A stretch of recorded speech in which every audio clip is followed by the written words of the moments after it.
Ya, Sinteyong melempar janji kepada para fans timnas Indonesia menjelang pertandingan kontra negaranya Korea Selatan. Rafael Struijk bukan finisher gacor, tapi harus main karena hoki Caraka tidak lebih baik. Bukan Marcelino, inilah pemain masa depan Indonesia pilihan Jay Itzes. Ya, hasil Piala Asia U23 2024, daftar 8 tim lolos perempat final Piala Asia U23, Thailand gagal susul Indonesia. Berikut kami akan coba merangkum berita terbaru dan terhangat seputar timnas Indonesia. Simak kabar selengkapnya di kanal Berita Bola hanya untuk Anda.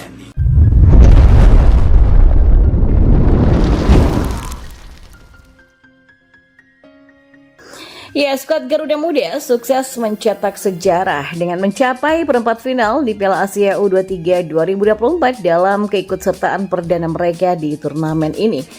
Kepastian itu direngkuh usai kemenangan telak dengan skor 4-1 atas Yordania pada Minggu 21 April lalu yang membuat Indonesia finish kedua di grup A, tepat di belakang sang tuan rumah Qatar. Garuda Muda berhasil mengatasi trauma dari pertandingan pertama setelah mereka dikalahkan secara kontroversial dengan skor 0-2 kontra Qatar. Dengan bangkit mengalahkan Australia 1-0 dan berlanjut di laga kontra Yordania.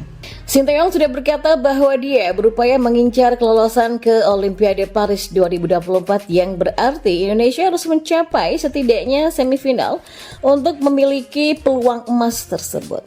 Namun di babak perempat final nanti, timnas Indonesia U23 berpotensi dijegal oleh tim kuat Korea Selatan yang keluar sebagai juara grup B.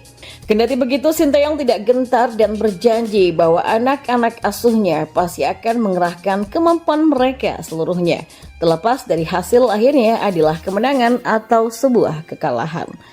Ya, nama penyerang timnas Indonesia U23 Rafael Struijk saat ini menjadi sorotan usai membawa timnya melaju ke babak perempat final Piala Asia U23 2024. Rafael Struijk menjadi sorotan karena sejauh ini belum bisa menciptakan satu gol pun padahal ia merupakan pemain yang berposisi asli sebagai striker. Alasan inilah yang membuatnya mendapatkan beberapa kritikan karena masih mendapatkan kepercayaan lebih dari pelatih Sinteyong. Struijk merupakan penyerang kelahiran Belanda yang dinaturalisasi demi Piala Dunia U20 2023 lalu. Tercatat sejauh ini Struijk sudah memainkan 5 pertandingan kompetitif bersama timnas U23. Ia hanya mampu mencetak 1 gol saja. Satu-satunya gol tersebut dilesakkan ke gawang tim Kurcaci China Taipei pada babak kualifikasi yang berakhir dengan skor 9-0. Dalam kemenangan Indonesia 4-1 dari Yordania, Rafael Struijk kembali gagal menyumbangkan gol di pertandingan tersebut. Padahal ia tercatat beberapa kali mendapatkan peluang. Ia mendapatkan peluang menganga di muka gawang saat menerima cutback dari Witan Sulaiman. Sayang, finishing Struijk mengarah tepat pada kiper sehingga tembakannya dapat diblok. Tapi meski gagal mencetak 1 gol, namun Struijk tetap berkontribusi lewat pergerakannya yang berbuah penalti dan sekaligus menjadi gol pertama untuk Indonesia. Memainkan Rafael Struijk di beberapa laga ini memang menjadi opsi terbaik yang dimiliki oleh pelatih Sinteyong untuk saat ini. Sebab nama Hoki Caraka yang tersedia di bench pemain bisa dikatakan masih kurang baik. Selain itu, nama lainnya seperti Ramadan Sananta juga masih harus menjalani hukuman larangan bermain. Hoki tak bermain dalam 2 laga pertama dan akhirnya mendapatkan kesempatan sebagai pengganti pada laga semalam. Nama Hoki Caraka sebagai seorang penyerang bisa dikatakan belum lebih baik ketimbang Rafael dari beberapa hal, seperti dari hal pengambilan keputusan yang tak cukup baik. Itu terlihat ketika dia melepaskan umpan tak jelas atau umpan atau syuting dengan kaki kiri. Ini tentunya menjadi PR tersendiri untuk pelatih Sinteyong menghadapi pertandingan selanjutnya di babak perempat final, di mana dia harus segera menemukan penyerang yang tajam dan bisa diandalkan untuk mendulang gol. Nama Ramadan Sananta pun muncul karena pertandingan selanjutnya dia sudah bebas dari sanksi kartu merah.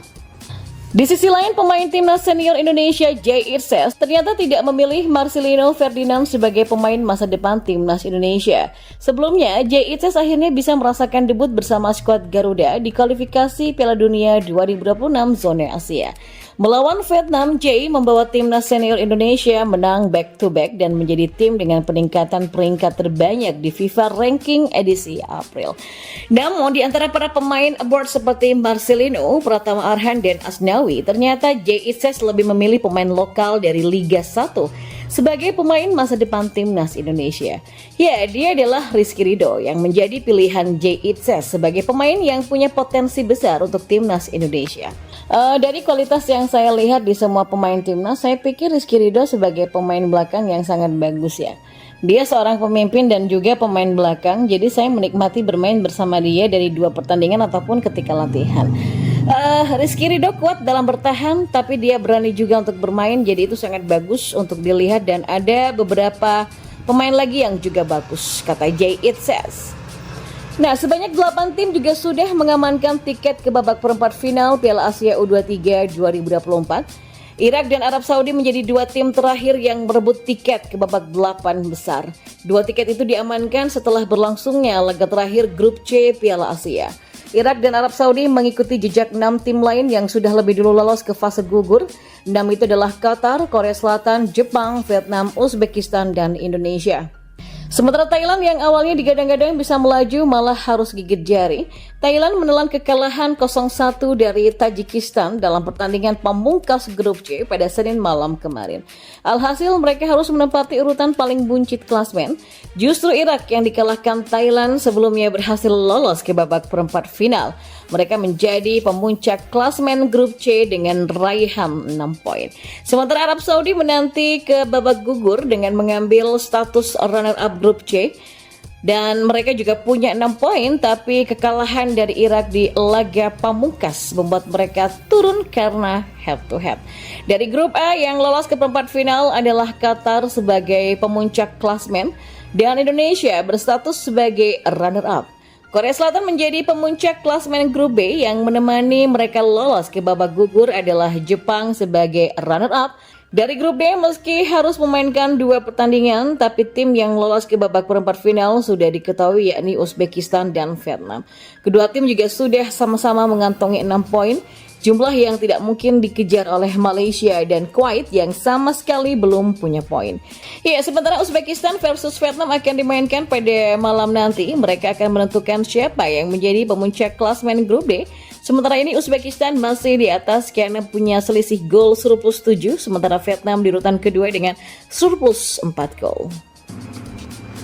Ya, pelatih timnas Yordania U23 Abdullah Abzema mengaku Indonesia U23 pantas menang telak dengan skor 4-1 pada laga terakhir grup A Piala Asia U23 2024 Qatar di Stadion Abdullah bin Khalifa Doha pada minggu kemarin. Ia mengatakan pada laga itu strateginya adalah mencetak gol terlebih dulu untuk memegang kendali permainan. Tapi sayang, tim asuhan pelatih Sinteyong yang tampil terengginas dengan sangat baik dalam transisi menyerang dan bertahan membuat apa yang direncanakannya tidak berjalan dengan baik. Ya, Yordania kebobolan 4 gol lewat 2 gol Marcelino Ferdinand, 1 gol Witan Sulaiman, dan 1 gol dari Komang Teguh dengan hanya mampu membalas dengan 1 gol bunuh diri dari Justin Hubner.